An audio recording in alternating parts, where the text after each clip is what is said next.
नमस्कार, हिंदुस्तान टुडे देख रहे हैं आप। मैं हूं आपके साथ भूमिका। आइए देखिए खबर। अमरपुरा गांव की महिलाओं ने कलेक्टर के पकड़े पैर, सेवड़ा संवाददाता की खबर है। ग्राम पंचायत कमरोली के गांव ढीमरपुरा में भ्रमण करने के बाद दतिया कलेक्टर संजय कुमार, सेवड़ा एसडीएम अनुराग निगवाल, नायब तहसीलदार सुनील वर्मा, जनपद पंचायत सीईओ ओएन गुप्ता, मधुर सेन आदि अधिकारी कर्मचारियों के द्वारा चौपाल लगाकर ग्रामीणों की समस्या का समाधान किया। आपको बता दें, गांव में पहुंचते ही चौपाल लगाकर जन जन की समस्या को सुना। केवल इतना ही नहीं, बाढ़ से पीड़ित लोगों को खाद्यान्न सामग्री वितरण कराई है और तो कंबल आदि पुराने कपड़े ग्रामीणों को प्रदान किए। साथ ही मुआवजा देने की बात कही। माननीय मुख्यमंत्री शिवराज सिंह चौहान के द्वारा घोषणा के बाद बाढ़ से पीड़ित लोगों को 6,000 और 5,000 की राशि गृहस्थी बाढ़ आपदा पीड़ित लोगों को सीएम की ओर से मिलना था। से पीड़ित लोग बाग यहाँ पर खड़े हुए हैं और यहाँ पर कलेक्टर महोदय का आगमन है, उसके इंतजार में यहाँ पर सभी ये छोटे बड़े बच्चे बुजुर्ग सब यहाँ पर खड़े हुए हैं और शीघ्रता से उनका इंतजार कर रहे हैं। वो इस वक्त पहुँचने वाले हैं, शीघ्र ही हम उनसे बात करवाएंगे कलेक्टर महोदय जी से। आप देख सकते हैं यहाँ पर ढेमरपुरा गांव के निवासी बेसब्री से इंतजार कर रहे हो। यहाँ पर कुछ क्षणों में कलेक्टर महोदय जी आने वाले हैं और आप देख सकते हैं इस तरीके से टोटल अमले के साथ जो है कलेक्टर महोदय जी आ रहे हैं। यहाँ पर कुछ समय में आने ही वाले हैं। बेसब्री से लोग बाग इंतजार कर रहे हैं। जिला कलेक्टर अधिकारी आपके बीच यहाँ पर मौजूद होने वाले हैं कुछ क्षणों में। चलिए और हम ग्रामीणों से भी बात करवाते हैं आपको। मिट गया, कोई नहीं। क्या नाम है? पहले तो नाम बताएं आप। हमारा बेटी भाई। किस गांव की निवासी हो? ढेमरपुरा। पति का नाम राम प्रकाश जी। क्या समस्या है अपनी पूरी? हमारी ये समस्या है कि हम आपसे क्या बताएं, हमारे पास कुछ नहीं बचा। मकान है तो जे डरे, गाटर डरे, पटिया डरे, इनको खींचने की भी हिम्मत नहीं पड़ रही। अब हम कहाँ मरे, कहाँ जाए, हमारी कुछ तो शासन प्रशासन से कोई मदद नहीं मिली अभी तक? कलेक्टर जी आए हैं, अब जो भी वे किया जाए। तो उन्होंने तो मुआवजा देने के लिए बात करी है। हाँ, बात करी है, उनने मुआवजा देने की करी। उनने जो भी घोषणा करी कि हम जो है राशि देंगे आपको, बर्बाद मतलब खर्चा पानी के लिए, बच्चन को कपड़ा ओढ़ने के लिए, तुम्हें परेशान नहीं होने, झुग्गी झोंपड़ी आपकी और समरवा दें जी। हाँ। और अभी तक मिली नहीं है राशि? अभी राशि नहीं मिली। अच्छा। तो आप लोगों के खाते हैं बैंक में? हाँ, हमारे हैं जमा। अच्छा, आईडी अलग अलग हैं आप लोगों? आईडी हमारे बच्चन की 2 हैं। हमारे बच्चा 3 बच्चे हैं हमारे बेटन। बच्चे कितने हैं तुम्हारे? हमारे 3 बच्चे हैं। अच्छा। एक की अभी शादी नहीं हुई। अच्छा। और 2 जो है की शादी हो गई। ये दोनों की आईडी अलग अलग है? अभी पता नहीं, आईडी अलग है लेकिन निकालते नहीं है कोई। तो फिर आईडी के लिए क्या बताया आपने? हमको आईडी निकलवाने गए सर, तो उसने ये बोला हमसे। किसने? आईडी निकालते हैं जो। अच्छा, कहाँ पे? सेवड़ा जी जी। तो उनने कहा कि जो सेक्रेटरी आपके हैं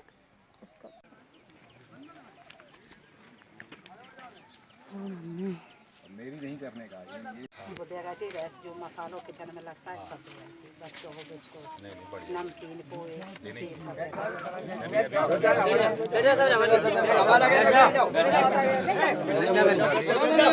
कई बार फॉरेस्ट की जमीन होती है, नहीं दे सकते। देखने से जमीन आपको अच्छी लगी लेकिन मौके पे वो देने लायक नहीं है, तो इसलिए मांगना तो ठीक है लेकिन एक सुरक्षित जगह तलाशें कि इन्होंने बिल बना लिया है, आजकल में आपके खाते में आ जाएगा। यद्यपि कि मैं मानता हूं कि ये देरी हुई है और इनकी गलती है। हाँ, जिस प्रकार की स्थिति यहाँ पे है, यहाँ अधिकारी को ज़्यादा शीघ्रता करनी चाहिए थी। उसका हम अलग से इनसे हिसाब करेंगे, लेकिन मैं उम्मीद करता हूँ कि आज नहीं तो कल ज़रूर आ जाएगा। 6,000 रुपया इस बार सरकार ने अलग से दिया है। ये राशि पहले कभी नहीं दिया, पहली बार इसलिए क्योंकि ये जो बाढ़ आई वो इस प्रकार की बाढ़ कभी मध्य प्रदेश में नहीं देखी है कि आपका सारा मुआवजा उसमें फसल है, मकान है और 5,000 और 6,000 11,000 ये है,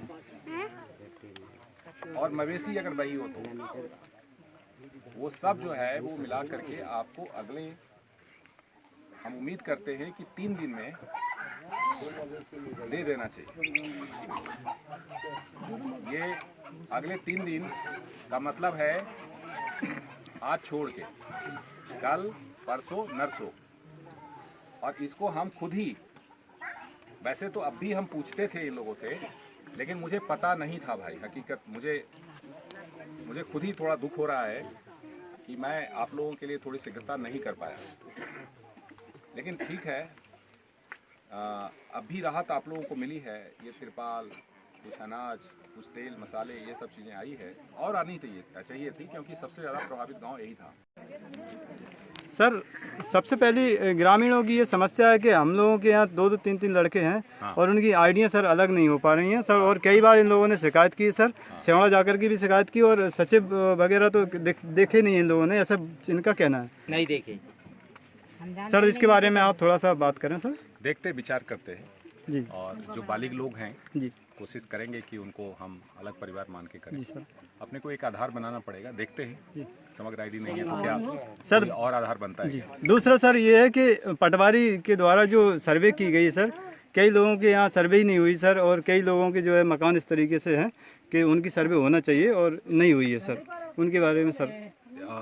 किसी को भी फिक्र करने की ज़रूरत नहीं है। जी पहले तो हमने अभी निर्देश दिया है कि अगले 3 दिन में जो भी इनका पैसा डलना है डल जाए, और जो अगर लगता है दावे आपत्ति, अभी गांव में ये लिस्ट भी लगाएंगे कि किसको किसको दे रहे हैं।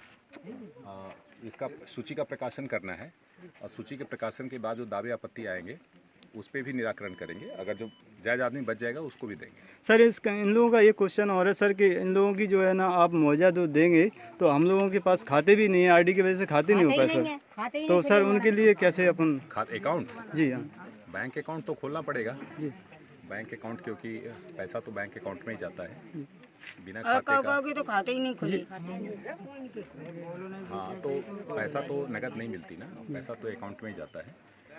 सर, दूसरा इनके लिए जो रास्ते के लिए अपने जो चर्चा की, लगभग कितने दिन में तैयार हो दिन जाए? में हमने कहा है। अब डिपेंड करता है, अगर बहुत बारिश होगी तब तो कैसे बनेगा। जी सर जी। लेकिन अगर सब स्थितियां समान रही तो 7 दिन में उसको चलने लायक कोई ऐसा रोड तो नहीं बन पाएगा, बट हाँ, जो कीचड़ है या गड्ढा है, कम से कम लोग पैदल निकल सके, मोटरसाइकिल से निकल सके, ऐसा कर। श्रीमान जी, एक बात और है सर, अब जो अभी मनरेगा के अनुसार आपने जो है इन लोगों के कहा कि आप लोग मजदूरी करोगे, आपके मनरेगा के अनुसार जो पैसा आएगा, सर उनकी आईडी ही नहीं है, तो मनरेगा के अनुसार किस तरीके से पैसा आएगा उनको? मनरेगा में तो कोई दिक्कत ही नहीं है। मनरेगा में तो वो तुरंत से जॉब कार्ड बना लेंगे। अच्छा, सर, ये जितने मजदूर काम करना चाहें कोई दिक्कत नहीं। पूर्ण नुकसान और आंशिक नुकसान की 2 अलग-अलग लिस्ट है। मेरी जानकारी में 30 लोगों को आंशिक माना गया है। हाँ, तो उनको मान लो तो उसको तो गिरा नहीं देंगे ना। नहीं, लेकिन उनका ये तर्क था, आपने भी देखा कि दरारें आ चुकी हैं मकान में। क्या उनको उनका तर्क सही है अपनी जगह। जिसमें दरार आ गया है उसको हम गंभीर क्षति मानेंगे, लेकिन बहुत सारे ऐसे मकान हैं जिसमें दरार नहीं आया, मैंने भी देखा है अपनी आंखों से।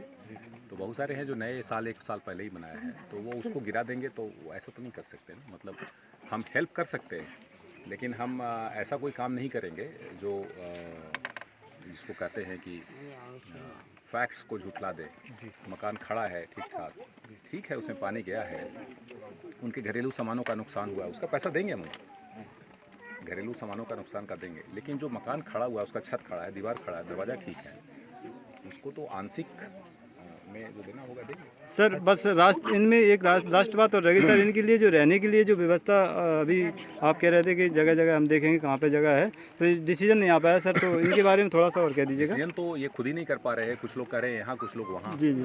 तो अब इन लोगों ने जो 2-3 सुझाया है, एक सेवड़ा जेल के पास, एक बेरछा और एक उधर मरसेनी तरफ। तो हम उन ज़मीनों के बारे में एक बार तहकीकात करनी पड़ेगी कि किस नौइयत की ज़मीन है, दिया जा सकता है, नहीं दिया जा सकता है।